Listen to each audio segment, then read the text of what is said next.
You apologized to a door once, didn't you? For being in its way.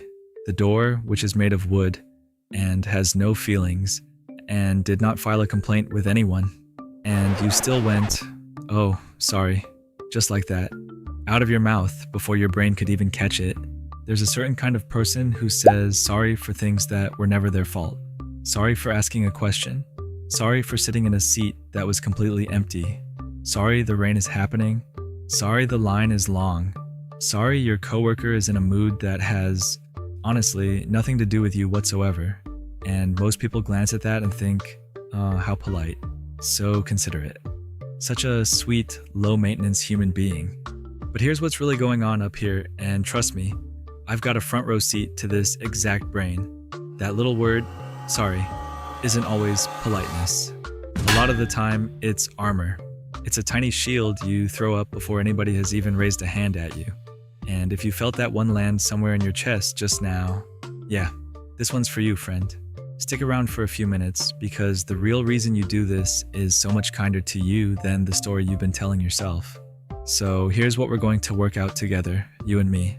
Not how to quit saying sorry, because look, telling a chronic apologizer to just stop apologizing works about as well as telling an anxious person to just relax. Thanks. Cured. We're going to look at what your brain is actually up to when that word slips out sideways, where the whole habit got installed, which, fair warning, is going to catch you a little off guard. What it has quietly been costing you this whole time.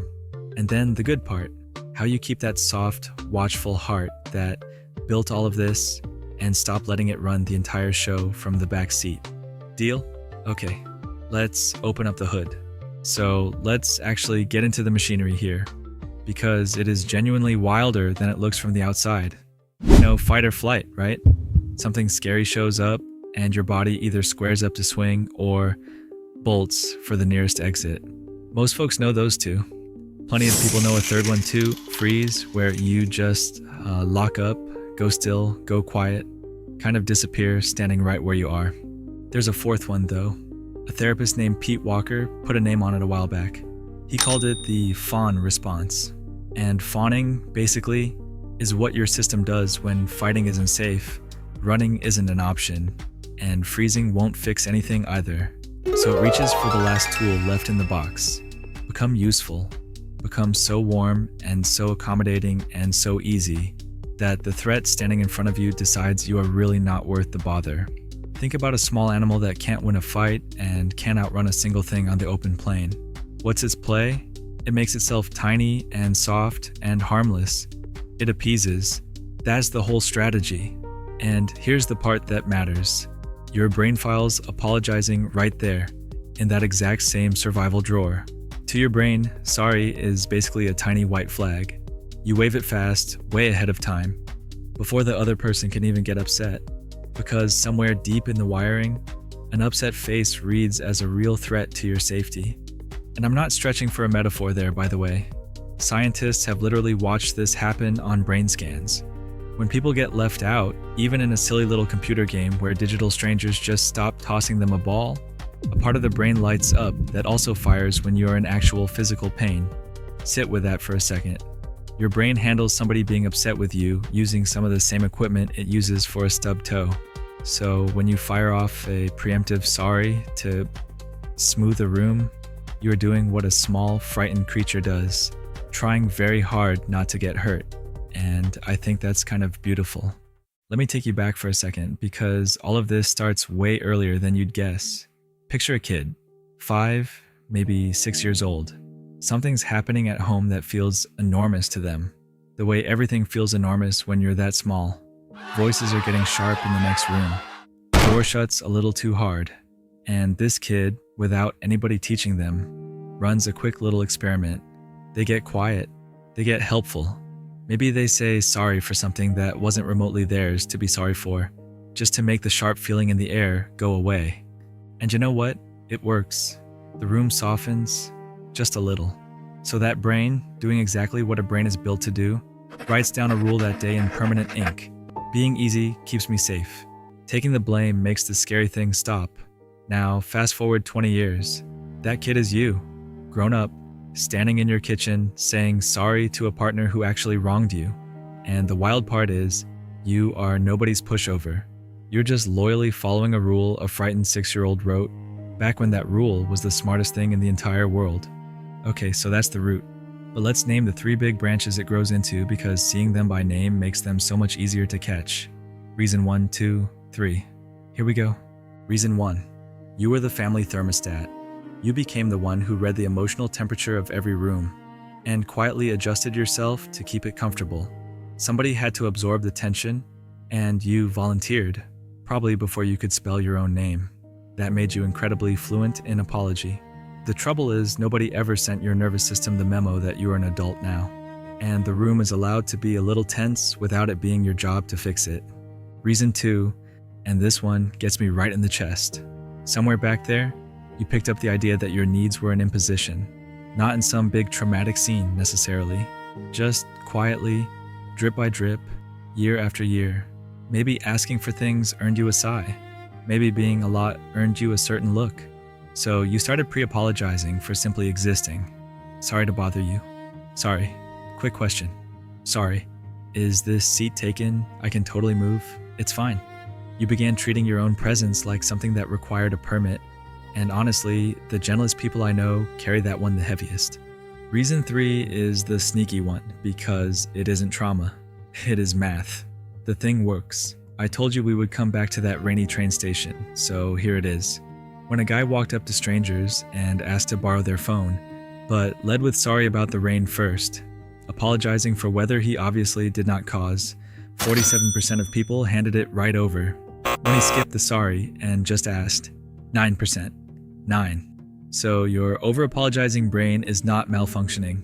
On some quiet level, it has run the experiment, it has seen the results, and the results say this gets people on my side. A little rude of it, to be correct, but here we are. Now, stay with me, because this next part genuinely changed how I see the whole thing. There's a sneaky little judgment hiding inside the phrase, apologize too much. The judgment is that you are being excessive, dramatic, spineless even. But researchers who actually studied apology behavior found something kind of liberating. People who apologize a lot are not groveling harder, offense for offense, than anybody else. What is truly different is the threshold. You simply register more things as your fault in the first place. Let me make that real. 2 people knock over the same cup of coffee. One brain goes, hey, accidents happen, grabs a napkin, moves on with its day. The other brain goes, oh no, I have wrecked this. They're going to remember it forever. I have to fix it right now. Same exact coffee. Completely different alarm screaming on the inside. That has nothing to do with having less backbone than anybody else.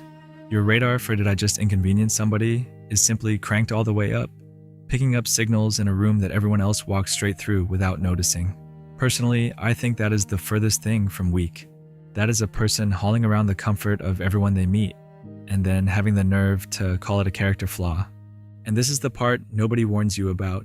There's a bill for all of this, and it comes due slow and quiet. Here's a scene you'll probably recognize. You're out with friends, and the group is trying to pick a place to eat. Somebody turns to you and asks where you want to go. And you say, oh, honestly, I'm easy. Anywhere's good for me. And you mean it as a kindness. But the quiet truth is you stopped checking what you actually wanted a long, long time ago. Because wanting things out loud started to feel dangerous.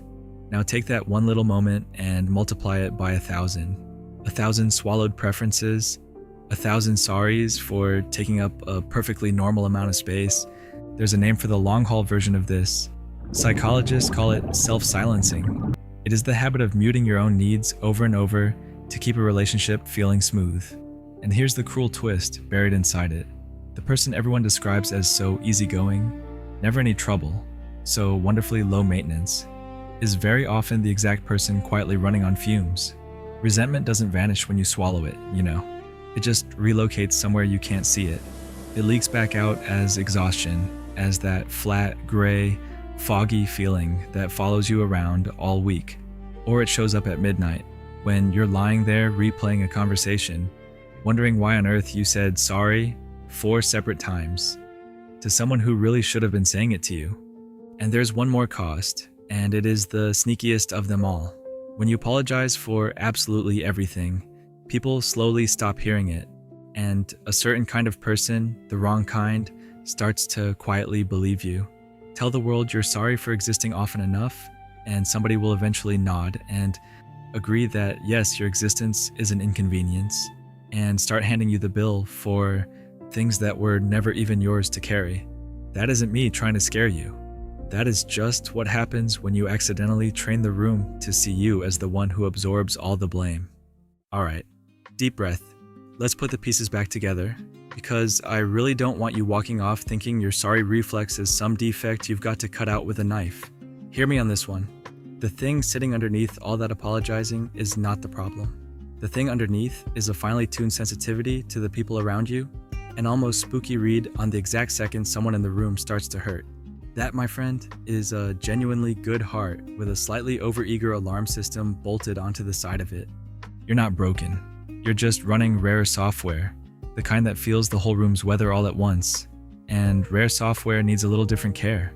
That is all this is. The goal was never to make you care less about anybody. It is to aim that gorgeous radar back at yourself for once in your life. So next time the sorry comes flying out for something that clearly wasn't your fault, you don't have to wrestle it to the ground. Just notice it.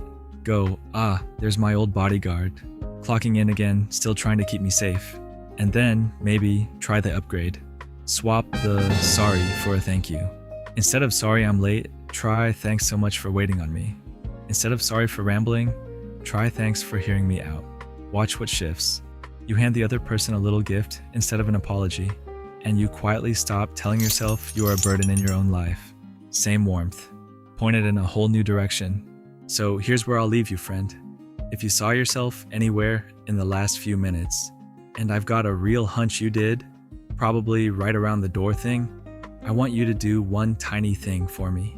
Be a little gentler with the part of you that learned to apologize. It was never being dramatic.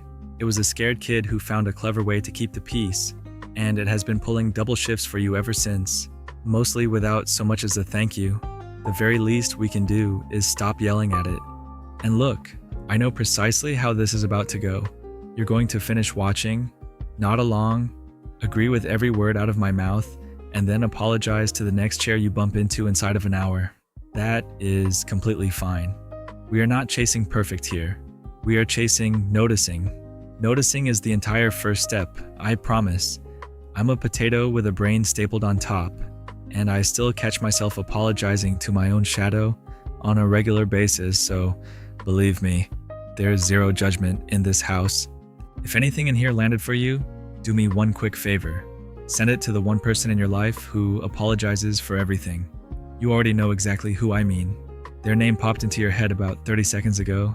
They might be quietly carrying this whole thing and just waiting for somebody to finally put words to it, and your understanding might be the kindest thing that reaches them all week.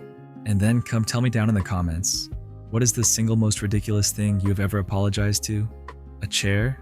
A printer? The actual rain? I read every last one. Stay curious, you brilliant Spud.